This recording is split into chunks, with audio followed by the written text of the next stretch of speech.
Hello and welcome to Weekly MTG. I am one of your hosts, Blake Rasmussen, and we've got a special show today. Oh, yes, we do. Very special. Extremely. This is a very special episode of Weekly MTG. A very special. Don't drink, kids. We are with the franchise team. After school specials on Weekly MTG every week. Every week. We are talking to the franchise team this week, which has had a lot of questions, a lot of mystery around it, which we're going to demystify what these guys do today. But first, I'd like to welcome back my co-host, Steve Sunu. Yeah, good to be back. Yeah. Good to be back. I've had a fun time surfing the blind eternities, and I'm back, ready to go. And if you're missing Paul Cheon, you'll still be able to catch him. He is now streaming on Mondays, correct? He is streaming on Mondays on R&D Streams MTG. Yep. Yes. And we'll have a little more to show you about that later on in the program. Yes, we will. But yeah, really great to be back. But I'm even happier to be introducing two wonderful folks that we work with here in the building. We've got Nic Kelman and Daniel Ketchum from the franchise team. Hello. Yeah, camera's right over there. Steve knows who you are. I do. We work together. I'm Steve. We work together. Hi. All right. But no, it's really great to have you all on the show. I know that, like Blake said, there have been a lot of questions about what the franchise team is, who they are, what they do, and I feel like this is a really good opportunity to talk to you guys. First of all, a little bit about your backgrounds, and then a little bit about what the franchise team does. So you guys come to Wizards of the Coast from different industries than the gaming industry, certainly. Indeed. And I know a little bit about it, but they don't. So Nick, where are you coming to us from? Well, I actually also from gaming a little bit. I've done some stuff. You just made a liar out of it immediately. Yeah, great. Yeah. Steve's first show back. Great. It's fair, sorry. Actually, you're wrong, and all your research is for nothing. It's fair enough that no, most of my career, the last 10 years or so, has been screenwriting and TV writing, but also doing some work for Blizzard and some other game companies on story and narrative, and so there's game experience in there. But I've been a writer for 25 years, I think, or something, and published a bunch of books, fiction and nonfiction, and then about 10 years ago got extremely lucky with a original sci-fi screenplay that I wrote, and Steven Spielberg bought it, and so I sold everything and moved to Los Angeles. And then was lucky enough to sell movies to other studios, and eventually found my way to Wizards in my current position. Okay, and what was your? Did you play Magic before you got here? Or? I'm hesitant to admit this because it dates me, but I played Magic since 1990, from about 94 to 2000. You already said you had a 25-year writing career. I know. Yeah, so that's about as long. He started when he was 4. 10. So I played early on, and then I stopped for a while, and then I got back into TCGs a few years ago, and then have picked Magic up again in the last year. Next week is my 1-year anniversary here, which is Congratulations. Oh, happy anniversary. That's great. staggering, but yeah. Dan, how long have you been here? Hi. Just about 6 months now. I started in January. Okay. So, And yeah. what were you doing it's kind of before flash. Before that, I was at Marvel Comics. Oh, I think I've heard of that place. Yeah, maybe. Yeah. Steve and I actually go back. We have a secret history in comics together. We do. It's yeah, true. yeah. We both use and now that we both comics. made it out, we talk about it like it's our nom. Yeah, a little bit. Yeah. A little bit. But yeah, no, I worked at Marvel Comics for 11 years, and I was an editor. I worked on Punisher and Spider-Man and Moon Knight for a couple of years before moving on to X-Men, and that's where the bulk of my time was. So yeah, I got to work on a bunch of cool books with a bunch of awesome creators. I got to do Age of X, which was a big crossover X-Men event that Mike Carey worked on, and then I got to go on and I did A-Force with Willow Wilson and Marguerite Bennett. All sorts of fun stuff. X-Men Legacy, which, if you're familiar with the Legion TV show, that started Legion. So a lot of really cool projects, and now I get to come here and work on cool projects. Well, and you've been a Magic fan for a long time too, right? A very long time. Yeah. I mean, also since 1994, but that was very different for me than for Nick, because I was in the Because fifth I was grade. a child. Yeah, exactly. I was at the couldn't read the cards I was at the yet. elementary school lunch table, like. Enjoying the pictures. I was definitely that fifth grader who was like opening Fallen Empires boosters and being like, why do all the throws look different? Like, I was that kid for sure. So. And that is actually a great transition into what your jobs actually are on non-franchise Oh, team. there you go, because, there you go. I'm sure when we brought up the I'm sure we brought up the graphics of everybody's titles already, but in case you didn't catch them, Daniel, you are the Senior franchise art director. and Nick is Principal entertainment designer. right. So What do those mean? It's a good question. is that Changes to, every day. I like to think of it in my head as words and pictures. That's exactly Yeah. right. Yeah, Yeah. kind of right. Yeah. Yeah. Well, so why don't you tell us about what the franchise team is? Because we've said that word a bit now for the past year that the franchise team has been around-ish. Heck, we've said it a lot of times in the first couple of minutes of this stream. And so, many times in yeah. the first couple minutes of the stream. But what is the franchise So team? for the past year and moving into the future, Magic is spreading out into a bunch of new expressions, and so this team was kind of created to help tie all of those expressions together in terms of story and art, and communicate between them, and also work directly on several of them. Yeah, it's, I mean, really what it is, Magic, 25 years now, it's been primarily known as existing inside a frame of cardboard about this big. And so the franchise team, we're here to kind of like break out of that frame and see, well, where else can Magic go in terms of story, art, its reach, really changing the way that people interact with Magic. Right, and so starting with the card game and starting with the story and lore from the card game, it's how do we work with those guys and take those elements and spread them out into different places. Okay. When you were making the box and talking about breaking out of the card frame, I could hear your boss. Who else is on? Who else is on the franchise team? Yeah, so we work for Jeremy Jarvis, who's been here for a very long time. He was artist, art director, And has commissioned, I think, 9,930 pieces of art, and is very upset that he kept count of that. 70 short of yeah. And he's very bashful when you bring up the pieces of art that he has contributed to Magic, like Lightning Greaves or Ad Nauseam. He's always like, oh yeah, I did that card. Yeah.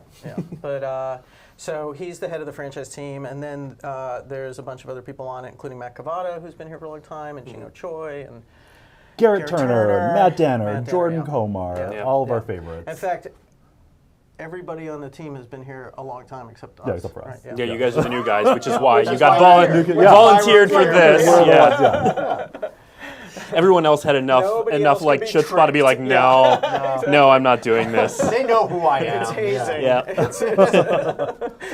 So talk a little, you mentioned that you work with bringing a lot of these disparate elements together. What other teams in the building do you work with, and what's that relationship like?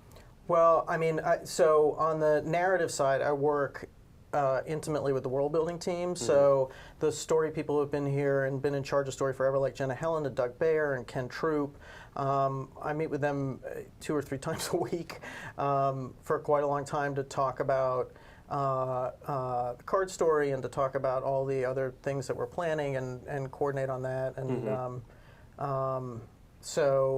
and then we work with the digital teams about to help them out with making sure that the expressions that they're creating there are also part of that same framework. So those are, for me, that's who I primarily work with in the building. Yeah, well, I mean, really, it's Magic's, I mean, we're talking about the franchise team sort of managing Magic's outward face to the world in a lot of ways in terms of story and narrative and art. And right now, that specifically is the Planeswalkers. And so we're in a lot of ways the stewards of the Planeswalkers. We share that responsibility with R&D. And so if you think about, well, anything that the Planeswalkers touch, we have some sort of a hand in. I mean, that's just about everything we're doing. It's a lot of things. Yeah, exactly. It's a lot. So Nick's listed a few of those departments, but I'd say that we're in the lucky position where we get to interface with everyone throughout the building, and you find folks. So yeah, it's pretty great. Now, Nick, you said something that made me think. The world building team. So a lot of people, since you guys started taking over story, have been a little confused about what the relationship is with the world building team and you guys. And can you talk a little bit more about that relationship and what they do? I mean, I don't know where taking over story came from. Story was always a thing that like a handful of people on the world building team, if they had the time on nights and weekends, would generate. And as Magic Story grew, and as I said, as Magic as a franchise wants to start branching out into a bunch of other media, it was just too big a job for those people and not fair to those people. So the way that it's working right now is those folks that I mentioned before, and with input from me and Daniel, were kind of together generating the plan for story across everything, basically. And then the fiction piece, the written piece is at that point, once we agree on what the story should be and what the character should be and the direction, then that piece, that kind of that core is then handed off to me, and I'm going out right now and finding writers to execute on it. And then once drafts come in, there's still a lot of back and forth. Like Jenna and I go over every story together, and not just, it's not like the world building team is just checking lore. Like Jenna's an amazing writer and editor, and so Jenna is the best. yeah, Thank she God really she's is here. the best. And I don't know how she has time to do all this, because editing those stories takes up an enormous amount of my time, and for Jenna it's like extra work. So, but yeah, so the generation is hand in hand with me, with the people who have always been doing it, and then its execution in the cards is being handled by the people who have always done it, and then its execution in other media is being handled by me as the coordinator. But we're bringing in great creators for everything, writers and other people to execute on it in each medium. I'm glad that you mentioned writers, because we've definitely taken a different approach to who is generating that story. In terms of the actual execution of the writing, because for Dominara story we had Martha Wells come in and do Dominara story. Now we've got Kate Elliott doing the story for M19. What's been your process in looking for a writer for these stories? How do you evaluate who it is that we want to come in and help generate this content? So when I came in, Jeremy and I talked about this a lot, and Magic has a reputation that's second to none for fantasy art. So what we're trying to do is set out to kind of create a second to none reputation for fiction as well. And so, A, great writers. B, we initially wanted people who had a long enough career of creating their own material that we felt like they would be able to handle these big worlds and be able to handle the storytelling and bring different voices that were clear voices to each set of stories. And then the other thing we want to do, just like on the Magic Art side, is find newer talent who have proved, have a book or two books out that really prove that they are great writers, but then bring them in and try to get their work out a little bit and help promote them a little bit as well as writers. So it's kind of twofold. Yeah, so that's kind of the criteria. Well, and the outside writers thing, It was almost a coincidence that you guys came on at about the same time that we started using outside writers. Not exactly, but I know Ken Troop, who you mentioned earlier, he and I have been talking for a couple of years now about, can we bring in extra writers? Can we bring in outside writers? Because, like you said, it was extra work that people like Jenna and Allison were doing on their lunch breaks and after work and stuff like that. So what was kind of finally the impetus to be able to bring in outside writers? Was it just we had money and time? Yes. Great. Cool. And that's our show. Thank you. Great. Here we go. You heard it here first. So, of course, look, it's always, it's like I said, the decision was made before either of us got here at a high level that Magic wanted to expand into lots of different media, and so that created the money, and then they brought me and Daniel on, and that created the time, and obviously, we both have a history in publishing, so so that was also part of it, where I've been reaching out to people that I know who are fiction writers and fantasy authors and agents, and bringing those people in, and then. And Daniel's been doing the same. So, I think there's something really exciting about, this is also always the case at Marvel when I was editing comics, right? Is X-Men have been around for 50 some odd years.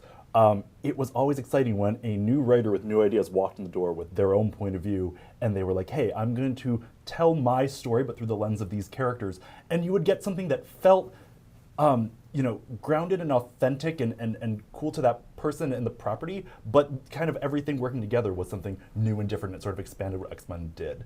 And I think that that's what I'm really excited about the franchise team doing with Magic, is, it's awesome to have Jenna and Allison continuing to contribute, but I'm also excited for the new voices that come in who are like, okay, if I did something with Chandra, or if I did something with Garrick, or, you go down the list of Planeswalkers, like, what might that look like, or what could that be, and where could that take Magic? And I've said that before too in other interviews for us that giving those writers room to breathe is really important. I mean, it's like there's no point in bringing in these great talents that have their own voices, and then telling them they absolutely have to write this exactly like this.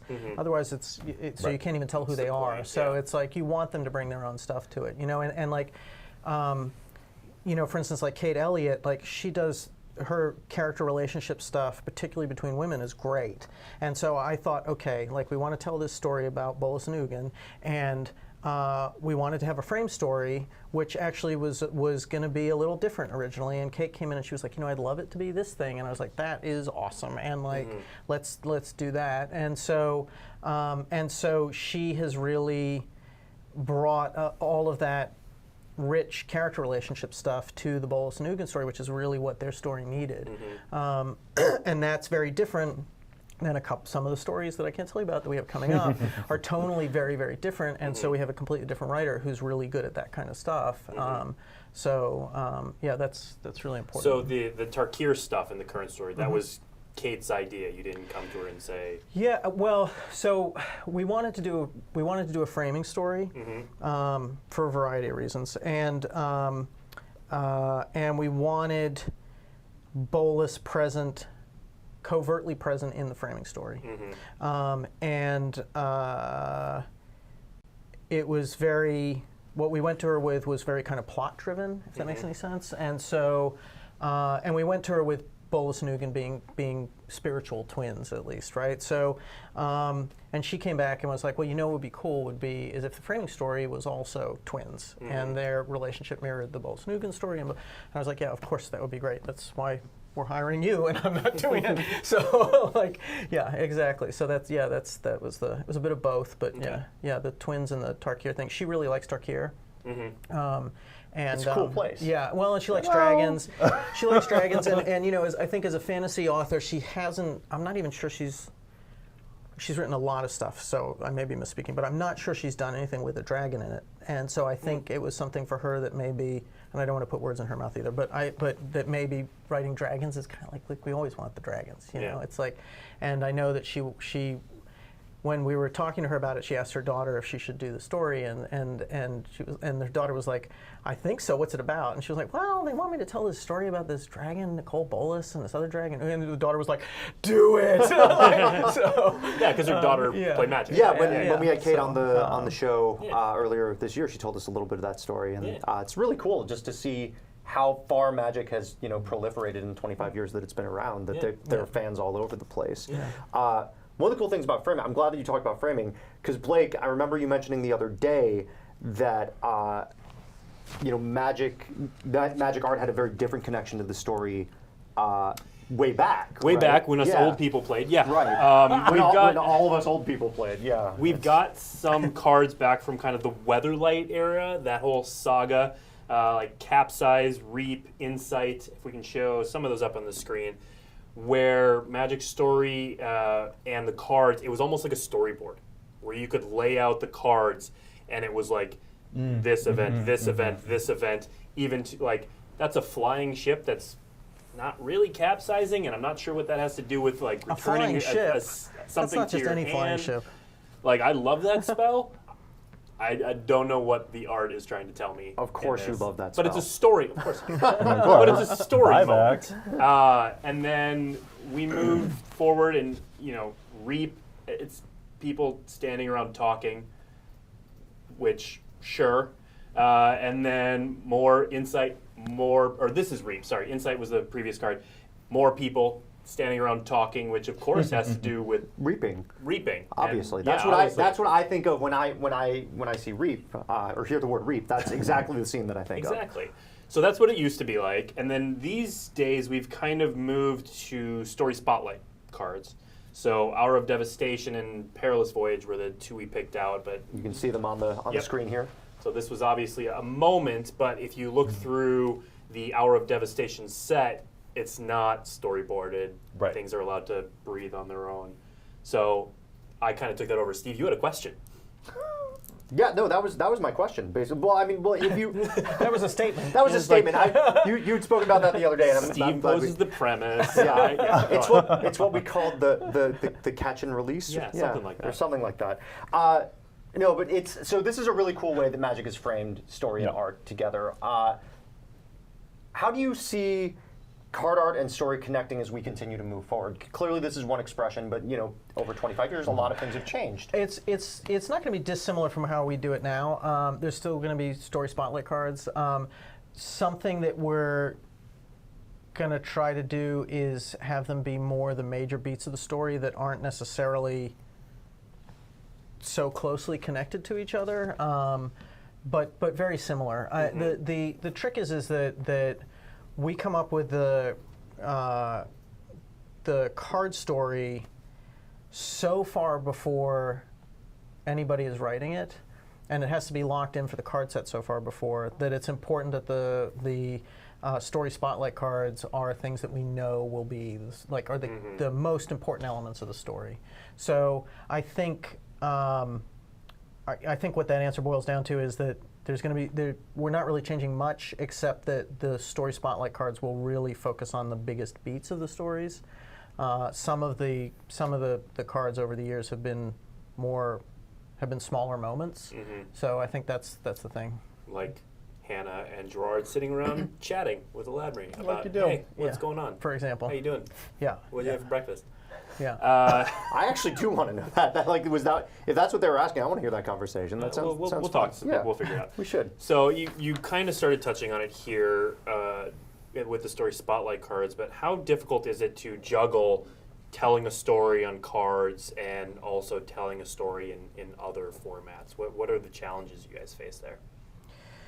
Well, there's a lot. I mean, do you want to talk about the artistic challenges first of all? I mean, they're two pretty different animals, right? Because a card, you get a frozen moment in time that can only capture so much, and maybe a line or two of flavor text. Yeah. And so there's only so much that you can convey there. I mean, I think that Magic has done a kind of an incredible job of conveying as much as they have over the. They've found ways to maximize that little piece of cardboard as much as they can in like the type line, the title. They've managed to communicate so much, but I think that again, as we look outside the card frame, there's so much more room to explore and to spread out and to do other cool things.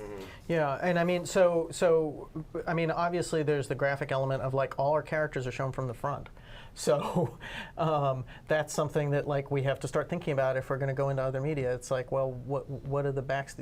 Like very simple things like that. And then on the story side of things, there's the cards serve as an outline. So from a fiction perspective, from a narrative perspective, it's not that different moving from that to fleshing out that story. I think the bigger hurdle is actually more like the technical one in a way, where it's like a lot of characters, in a strange way, a lot of character work is done by the technical aspects of a card, particularly for Planeswalkers, who don't have flavor text on their card.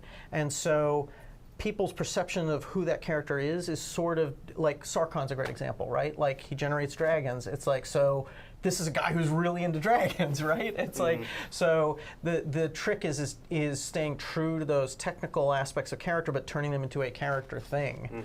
So how do you express, well, he loves dragons in a narrative way and not a technical way? So I think that from a... Well, that's an easy one. Like, I mean, hard ones are like, your girl Tamio. Yeah, like, yeah. how do you Well, take that's the like, hardest, yeah, yeah. right? Because like, how do you take like, oh, she taps permanents and draws you cards in the game to, well, but what's her power then in a story or in a you know any number of media expressions, right? Yeah. Like, you can't necessarily have Tamio like in a novel being like, I'm drawing this unknown entity cards. Yeah. So. So from a narrative perspective, the moving from the bullet point outline that are story spotlights to story, that's not that tricky. The tricky thing is staying true to the technical spirit of the card, because that's really like, well, it's gameplay becoming narrative. That's the trickiest piece. Okay. Daniel, we've been talking a lot about writing, so let's move on to pretty pictures. You've got some people in the building right now who are outside artists. What's it like working with outside artists on this sort of stuff, and tell us what you can about the artists in the okay, building? let's see here. Well, I mean, let's see. I'd assume working in comics, you've worked with outside artists before. Many, more than I'd once care to or admit. twice. Yeah. Yeah. No, I mean, that's always the toughest thing, right? Is because obviously you want to give, as we talked about before, we want to give them room to play and take their hand to the characters and own those characters themselves, but still we want to make sure that they are authentic and that rings true for the fans. So like, for example, if you have, Storm, you want to make sure that like, hey, we can do things with Storm that are, cool and amazing and eye-catching that we've never seen before, and new things that will excite people, but you still want to make sure that it rings authentic for those die-hard Storm fans, Daniel Ketchum. So it's the same thing that we're doing now with Magic. Now, with Magic, there's a little bit more room to explore just because, again, on a card you get this little picture and you only get so much room. So for example, let's take Chandra. Chandra, there's this question of, again, we know Chandra, kind of what she looks like from all angles, but we've seen lots of different kinds of expressions of her powers. Well, what definitively are her powers? How do they look?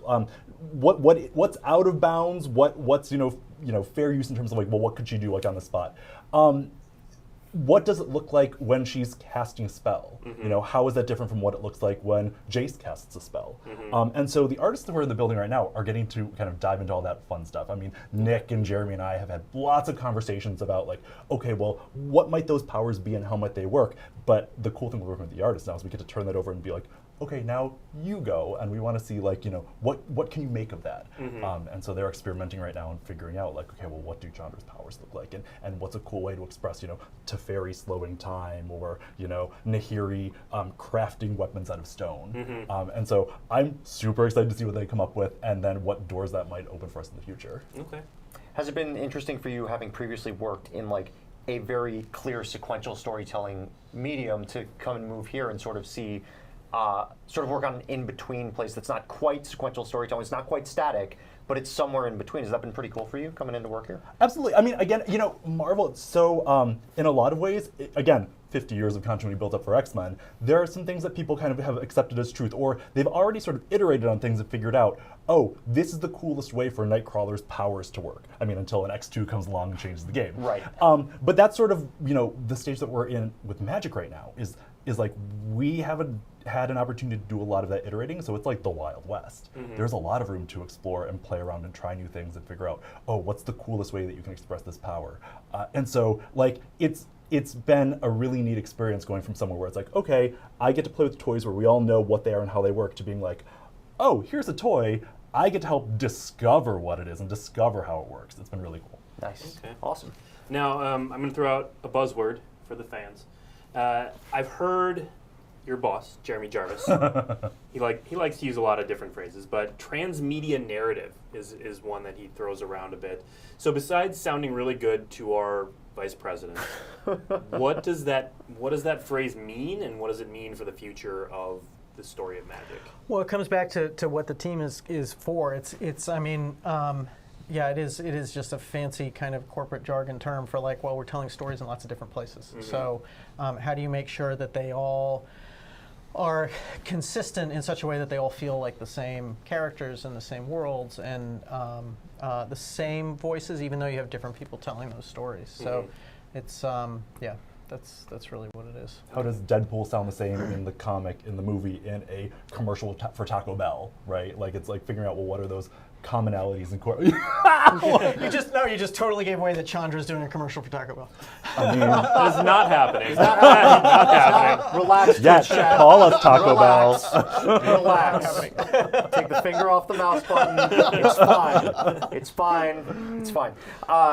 So when I love this show. It's not happening. When you're building characters, right? When you're exploring them, you're exploring what they can do, how they look. We touched on this a little bit with sort of looking at their powers and exploring that. But what else is the franchise team looking to do with these characters that Magic maybe hasn't done before? Do you want this one? Do you want me to take it? What you got? What you got, Kelman? Can you just elaborate on that a little bit? Like, Yeah, sure. So it was really cool when Daniel was talking about looking Thank you. at. Oh, of course. Don't even know what it is. He doesn't know what it is. He'll take credit. But it was great. It was interesting to hear when he was talking about the different expressions of powers, trying to figure out what those are, and looking at characters from different angles. We see them head on, like you mentioned. We don't get to see a lot of them to the side or from the back. And when you're building up these characters, as you explore what makes them tick, like with Sarkin, Right. So, what are you looking to do that Magic might not have done previously? Well, I think I think the most important thing is building up more relationships between them. I mean, that's been done in the web fiction, but the web fiction compared to the size of the Magic audience, the web fiction audience is very small. So I think it's really important that one thing that the cards have those cool moments, but people talking is not the best card, and yet that's often the best moment in a story, right? Because that's the human interaction and the human relationship. So I think that that's the thing that really. There's been some incredible work in the web fiction on relationships, but take that, amplify it, add to it, because it's been only the characters that have been in the web fiction, but try to create those great relationships between all our major characters and get those great relationship moments and emotional moments out there in lots of different media. So I think from a storytelling perspective, that's probably the biggest hurdle for us in the next few years. Yeah, I think depending on who you are and what you bring to the property right now, you might see our Planeswalkers to varying degrees as three-dimensional people. And I think that's the thing that we're most excited about, is building them out so that they're, living, breathing human beings to us the way that characters from other properties are. I think relationships, that's a huge one. At Marvel, there was always the question of okay, well, who's smooching who? And it's you know what I mean? And it's I think that's so wrong. Who's smooching who in the multiverse, Nic Kelman? Yeah, well, some people are. But, so I think that's a big one. And beyond that, it's what makes these characters tick? What are their motivations? What do they want beyond winning a player a game, right? What hurts them? What do they find funny, and how are they funny? That's a big one, because I feel that's a huge space for us to explore, right? So all sorts of things. I also think there are some characters that the card game wouldn't necessarily care about, that even just in lunchtime chats, amongst the franchise team, we'll be oh man, it'll be awesome if we had a character like this. And so hopefully we'll get to do more of that as we explore some of these other spaces. Yeah, I mean, it's interesting coming into the building. I just had this experience today with somebody who came in from the outside, who's going to do some work for us. You don't realize how opaque Magic story is to a lot of the world. They're the fans who know the web fiction and know the stories, but they're a small part of our audience right now. And to all of us sitting here on this couch, we know all these stories, we know all these relationships, but it's kind of, we want to bring that out into the world and broaden it and get that get it out there that some people are smooching other people. Yeah, and so that when Chandra says 2 lines of dialogue in her Taco Bell commercial, from that exactly who she is. It's not happening. This is not. Not a thing. Don't stop it. Stop it. Someone at Taco Bell is real happy about all the free advertising. Yeah.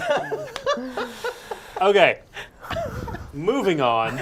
Besides commercials, Now you're making me all hungry, and it's. Is this how we get chocolate tacos? I think. Is that how tacos this is how this is what how it starts. This is how it starts.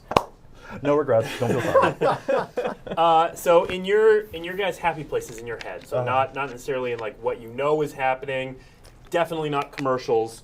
How do you see people being able to experience the Magic story with a lowercase s in the further future, 2022, 2025? Well, the dream situation is every way that people experience story for other big IPs. So I mean, we want to see comics, we want to see graphic novels, we want to see novels, we want to see some kind of film or TV. So in the dream state, years from now, it would be that. So Okay. yeah, and then there's the digital aspect. So other games that are not card games. So I don't know, open world RPG or something like that.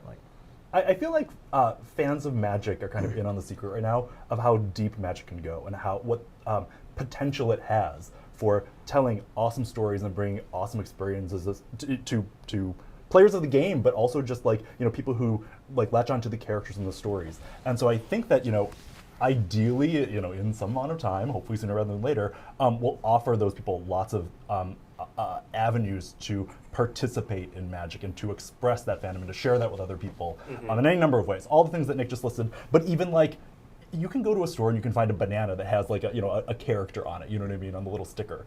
I would love for I'm not making another pitch for like a thing, but for to see Chandra Magic bananas. characters, yeah, Chandra bananas, why Also not? happening. No, but you know what I mean, no. like you can see you can go out and get that Chandra Snuggie or whatever it is that you want, Yeah. where you can interact with the characters in lots of different ways, and I hope that we're as pervasive in the future as some of the other entertainment brands, because I think that Magic has the potential to do that. Yeah, I mean, it's almost a unique situation where there's this enormously rich universe and history and story and 25 years of stuff. And like when I bring a writer in, I'm like, look, you probably don't know this, but the Magic universe is like 20-30% the size of the Marvel universe. Like, and then so it's a lot of immersion. Like I just had this experience the other day where we brought a writer on and I sent him all the stories he has to read to catch up, and he's like, he like had a breakdown. I was like, I don't understand. I told you there was a lot of backstory you have to catch up on. But so, yeah, so it's an interesting situation where it's like this thing exists, and it's like, how do we get it out there in the world so that everybody else can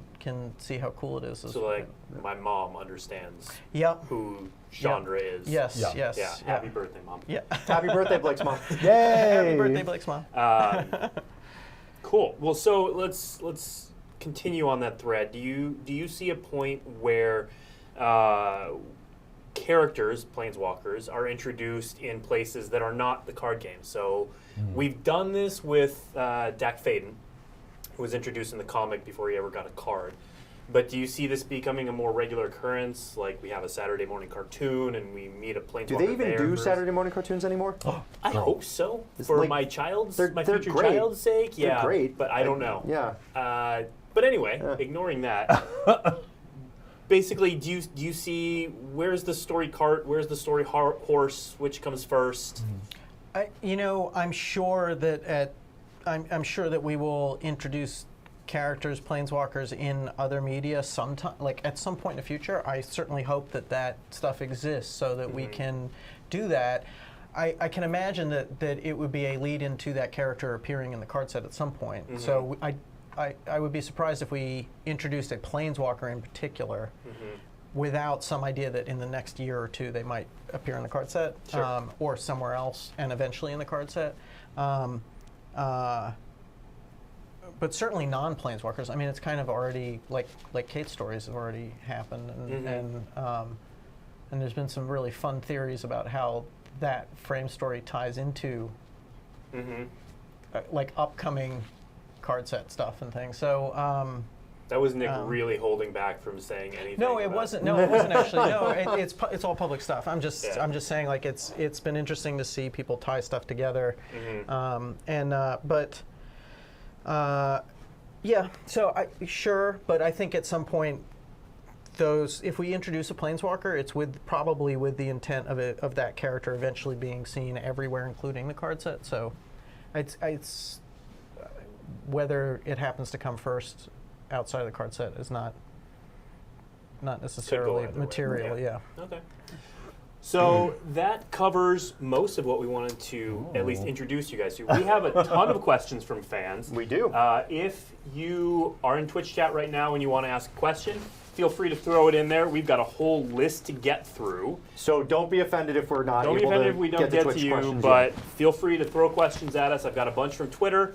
Before we do that, however, while the questions roll in, we've got we've got a rapid fire round Here we go. to test a little bit of your story background and knowledge. And well, this question does neither of those things. But the first question. Good lead in, Blake. Thanks. Yeah. Thanks, master of transitions. Who would win in a fight, Fibblethip or Zindersplit? Spit. I say What you got? Fibblethip because his eye is slightly bigger. Okay, that's. Oh, what- I said Fibblethip by default because the other guy won't be able to find him. He's totally lost. All right. Which Gatewatch member or former member would win in a foot race?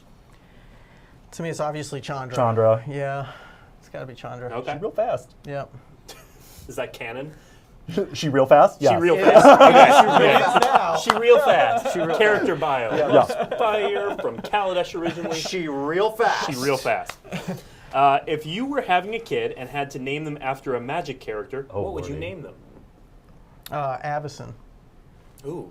That's Really? very Yeah. pretty. Yeah. Avison Kelman? Yeah. Maybe Sarah, but like, I think Avison. Slimefoot. No. Yargle. Tiana I'd consider, though. Tiana's nice. Because I like the character of Tiana so much. Yeah. Okay. I like the name. Yeah, I could see that. All Yeah, angels. I don't know. I love it. I like the name Avison. Okay. The next rapid fire question is: on what plane would you most like to vacation? Oh, that's a tough one. Lorwyn. Lorwyn. So Yeah. pre-Shadowmoor. Right. obviously. I would hope pre-Shadowmoor. Lorwyn. Yeah. Fairies Said and Lorwyn, goblins yeah. are going to get all up in your business, No, though. no, but they're like- the nice kind. I don't know. I've always had a thing for like Victorian fairy art and like Arthur Rackham and that kind of stuff. And I don't know. I love Rackham, look at you. That way you Your just art get a camera and like just take pictures of the surrounding. Yeah, plane. it You just like, seems have a really like nice it piece. just seems it just seems like it would be a nice, the fairies would bring you cocktails and things like that. Seems like it would be a good place. Probably Fiora. I don't know. Okay. I don't know that that's as familiar to people. You know, but- you can just go to Florence, right? Well, that's why I want to go to Fiora, though. The world where the conspiracy sets are. Correct. Yeah. Get stabbed. Oh, there you go, Blake. There you go. Who's your favorite Magic character? Elspeth.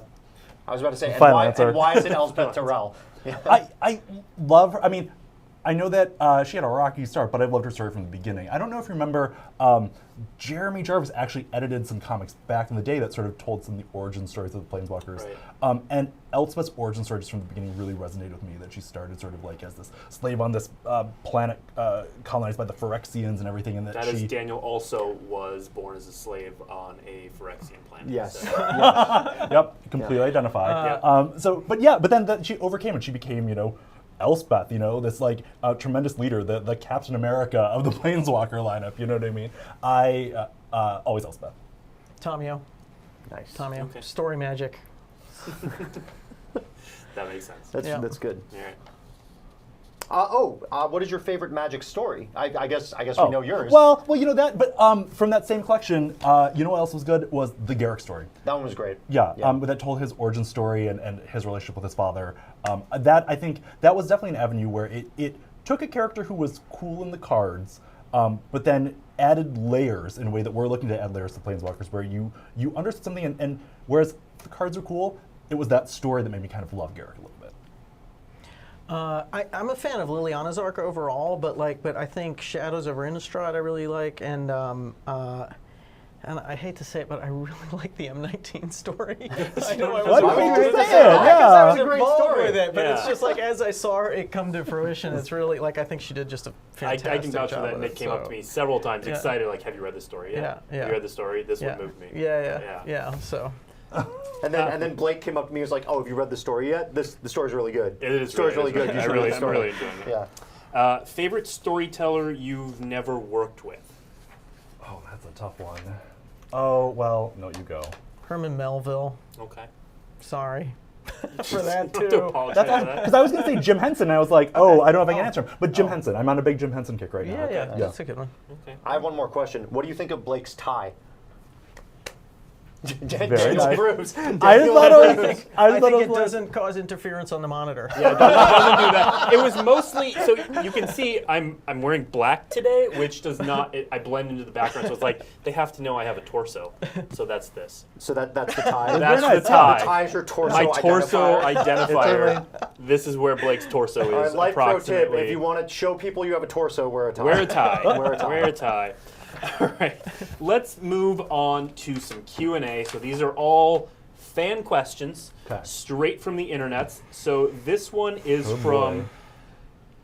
I love butchering Twitter handles, J2 Mercado. Can we see repeat authors for Magic Story? Kate Elliott has been killing it with her Chronicles of Bolas and would love to see her writing again. Yeah, absolutely. I mean, that's a plan to get people onboarded with the history and the lore and the stories and the characters, and then hopefully go back to them, just like we do for Magic Art. So the trick is it's a longer timeline, right? So and we don't necessarily want to do people back to back, but yeah, for sure. Okay. From @Charlequin on Twitter, what did the transition process for the story to the franchise team look like, and how did that affect the process for plotting the story? I think we touched on this a little bit earlier. Yeah, we did. There hasn't been it hasn't transitioned. It's been more that we kind of integrated with them. So the story still starts with the card set and is planned out a long time ahead. So it's more that I've become involved in their process and brainstorming with them, and we're kind of working on story structures together and planning out characters for the next few years, and then we talked about this already, and then I kind of take the fiction piece and then hand that off to an author. And Gotcha. So the world building team's still doing what the world building team does, Yeah. and you kind of come in and help them do that other stuff. Yeah. This was the. I love this question. This is a great story. A question from Chrysopoetics. Good one. I think so. Yeah. What is story for? What is story What for? is story for? What is story for? What are we without story?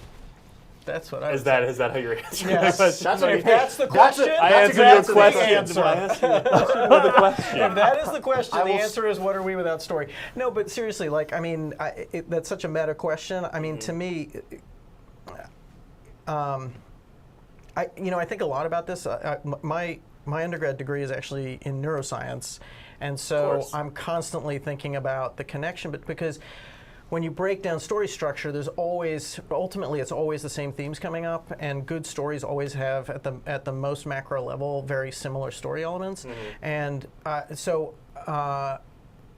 since it's a meta question, I think the meta answer is stories really help us learn and understand the world in a way that we never forget. Sure. So they're sort of there's no substitute for experience except stories sometimes, right? Like, you can tell somebody to not make a mistake and they just will go and make the mistake and then they'll learn from it. But if they hear a story about it, I feel like that is they learn that in a more deep-rooted way than just a fact. So I think stories really help us understand the world. They help us understand relationships, and so that's what I think story is for. Okay. That was a really good answer to a That's question. the that I thought was most just gonna be profound like, thing I've ever heard you say. Yeah, that was amazing. That Thanks. was a profound Yeah, question. no, You that got a profound answer. No, it was good. So, given our large and diverse audience, is it difficult to incorporate overarching? And this kind of actually dovetails with what you just said. This is from Alma V MTG. Given the large and diverse audience, is it difficult to incorporate overarching themes or life lessons into the story? Is it, quote, just a story, or could we learn a thing or two from the story to apply to our own lives? Yeah, I mean, I think I think it just answered. I mean, in other words, hope what that, is story for? Yeah, what is story? Yeah, I hope that. I mean, I think if a story is a good story, there's always stuff to learn from it. Yeah. Sure. I mean, be it you're talking about the Marvel Universe or the multiverse of Magic, right? Like, there are lots of fantastical elements that are not like our world at all, but almost in the specificity of the story, you want people to see their experiences reflected. Yeah. And so there's a way in which story can be universal and resonate. And so I think that, in terms of, we have an incredibly diverse audience. And I think we have an increasingly diverse world, but hopefully it's in the telling of it and the specificities that, people can kind of see past whatever's cosmetic and find that universality that they can relate to. Yeah, Right. and the strength of fantasy and science fiction has always been that you can tell stories that if you told them head on, you wouldn't be able to tell in that particular time and place.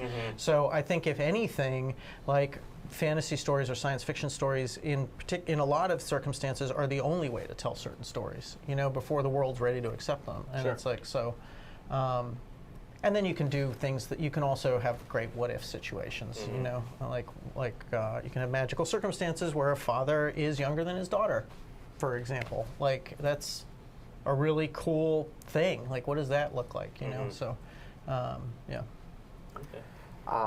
Next question is from @EctoCoolerRanch on Twitter. It's a great best name. name. Oh, what would great that, name. wait, like Ectocooler, like the high C flavor with the Yeah, with like- ranch? like- Like, what would that taste like? I don't know. I mean, I actually we can Steve's talk childhood. about Steve's childhood, yeah. That's going to be Chandra's Taco Bell drink. It's not happening. It's not happening. With a Chalupa. Chandra's happening favorite whatsoever. Taco Bell meal. is Combo a meal, chalupa. yeah. Anyway, memes. from Okay, at Echo Cooler Ranch on Twitter, Chalupa. asks, is there a Chandra conscious effort put towards developing unique world-building concepts like villains, races, and factions? So I would put villains in a different category than the other two things. The short answer is yes, but the villains piece is less a world building thing than a story thing, and the races and factions is a world building thing for sure. Okay. Yeah. I also think yes, because again, the card game has very specific wants and needs, right? Like for example, the cards that will want to visit worlds where like you can get out of it the things that are important to Magic, like 5 colors and certain kinds of conflicts and a good setting that you can get a very full world to explore with the cards. Underwater world would be a tough one to explore in the card game because it's hard to get all 5 colors of mana out of that, and like what kind of conflicts do you have and everything else. Not impossible. It would be tougher than some of the others. But like Magic Story, on the other hand, where you're not fettered by the same considerations, it's very easy to be like, yeah, we're going to tell a quick story on Underwater World, or they're going to visit this plane that, where like all matter is immaterial. It's all music, or it's all, like flashing lights. And it's like, we couldn't get a full cards out of that, but we could get a chapter of fiction out of that. And so I think that more and more there's room to explore new and different kinds of worlds. Okay. This question comes from Twitch chat. So you're not prepared. Uh-oh. What considerations, if any, go into building a narrative that shares elements with ancient history or current societal trends? So basically, what happens when you dip into the real world a little bit for story inspiration? One more time? Run that. What considerations, if any, go into building a narrative that shares elements with ancient history or current societal trends? So we saw this with a lot of our earlier sets, where, for example, Arabian Nights was based off the 1001. Yeah, 1001 Tales. Well, sure, Amonkhet or something, but it's different for world building than it is for story.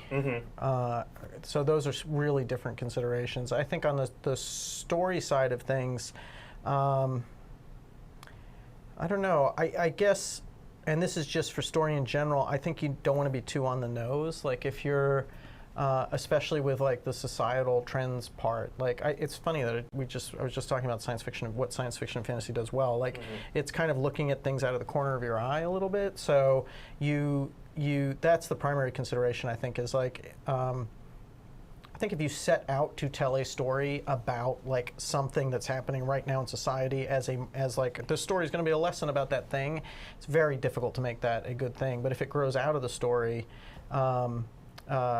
that is usually a bit better, and I think that's because it tends to be not quite exactly the thing. It's kind of refracted a little bit, and that enriches it a little. The historical tropes thing is a different. Do you want to talk about that? Well, I mean, to build off what you were saying, I think there's something really cool about taking the science fiction fantasy lens to something that's familiar, right? Because once you kind of like put it through enough filters, it starts to look distant enough that you can kind of shed your own perceptions about the whatever baggage you got with the real world thing that we're talking about, be it a place, historical event, person, topic, whatever, and you can kind of look at it in a different way and participate in it in a different way. And so I think at best that's what we can do with Magic, right? Where you can kind of like recognize something familiar in it and kind of love what you loved about ancient Egypt and Amonkhet, but it's put through enough lens where you're like, oh, this is a completely new experience that I can enjoy in a different way. Cool. Yeah, No, go on. Oh, did you have more? No, it's okay. Okay. This question comes from @Johnny Coldmane.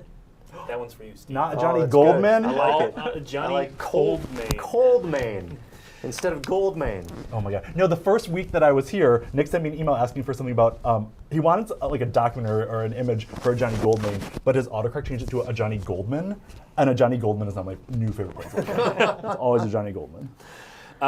So this comes from @Johnny Coldmane. It's a two-part question. I think the part you're going to want to talk to is the second part, but we'll read the whole question. Okay. How does story balance out the needs of color balancing Planeswalkers for Standard with the needs of the story? This is a roundabout way of asking what Wizards of the Coast is doing for Green Mage fans who were in agony after Garrick and Nissa left the mono-green pastures. So, it's funny you asked that question. It's so funny. Yeah, it's crazy. It's like we planned something here. Which was a real question. Yeah, it was a real question. This was From an actual from a real question. person. Yeah. But no, we're very excited because we're very excited about Vivian. And we're excited. Does everyone know who Vivian is? They're not going to Are answer, they but gonna answer hopefully. Go play some Everyone M19. in Play the some studio M19. does, Yeah. But so we're excited to announce that we're doing a 3-part introductory story for Vivian that's being written by Cassandra Caw, who has written Hammer on Bones and some other great Lovecraft horror fiction, A Song detective for fiction, Quiet. A Song for Quiet. And so, and we have some original art that we've commissioned for it, which is awesome. And so we're doing right by Vivian. So we're doing right by Vivian and Green Planeswalker fans. You're going to get something awesome very soon. And then to answer the question, there's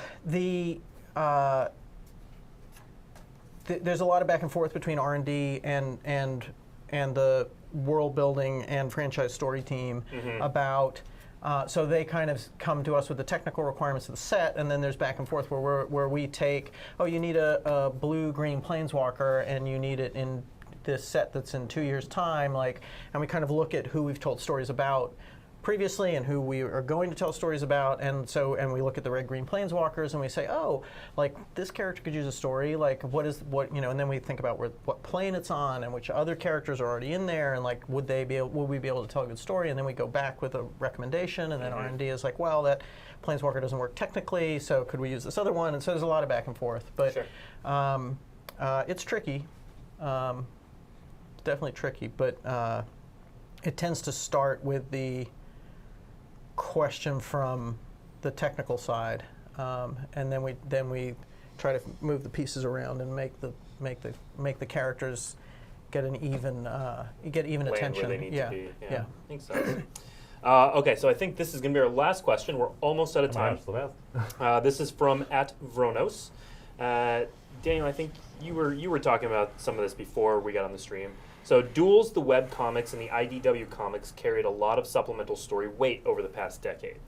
Are there similarly supplemental storytelling outlets planned nowadays that you can reveal or discuss?